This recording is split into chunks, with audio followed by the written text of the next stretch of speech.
Hi అండి. మీరు ఎప్పుడైనా ఇడ్లీ రవ్వతో ఉప్మా చేసుకున్నారా? సరే. ఇది నా ఫేవరెట్ అండి. ఎలా చేయాలో చెప్తాను.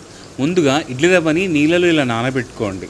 సో తర్వాత ఒక మూకుడు తీసుకొని అందులో ఆయిల్ వేసుకొని, పచ్చిమిరపకాయలు వేసుకొని, ఉల్లిగడ్డ వేసుకొని, పోపు దినుసులు వేసుకొని కాసేపు ఫ్రై చేస్తూ ఉండండి.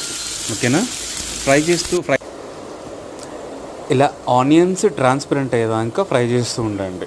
సో ఈలోపు ఈ నీళ్ళలో నానబెట్టుకున్న ఈ ఇడ్లీ రవ్వని నీళ్ళు లేకుండా గట్టిగా పిండేసి మూకుడులో వేసేయండి.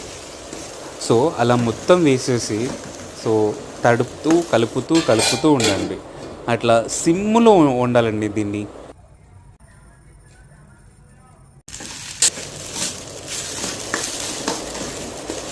సిమ్లో పెట్టి మధ్యలో తీసి కలుపుతూ ఈ ఏదైతే ఈ రవ్వ అయితే ఉందో అది మంచిగా ఉడికేదాకా చూడండి.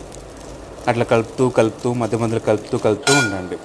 సో అప్పుడు కాసేపు అయిన తర్వాత లాస్ట్లో కొత్తిమీర చల్లండి.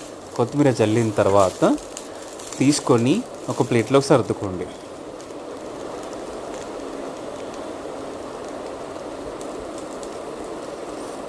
ఇప్పుడు చూడండి ఇలా ఉంటుంది టెక్స్చర్. చక్కగా ప్లేట్లోకి తీసుకోండి. చూడండి ఎంత బాగుందో చూడడానికి. సో పచ్చిమిరపకాయలు, ఉల్లిగడ్డ, పోపు ఎంత కలర్ఫుల్గా ఉందో చూడండి.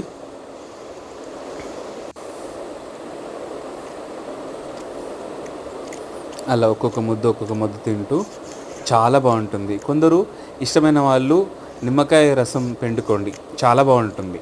నాకు నిమ్మకాయ రసం ఉప్మాలో పిండుకోవడం నాకు ఇష్టం లేదండి. సో అందుకే ఇలా నార్మల్గా తింటూ ఉంటాను. చూడండి చాలా బాగుంటుందండి.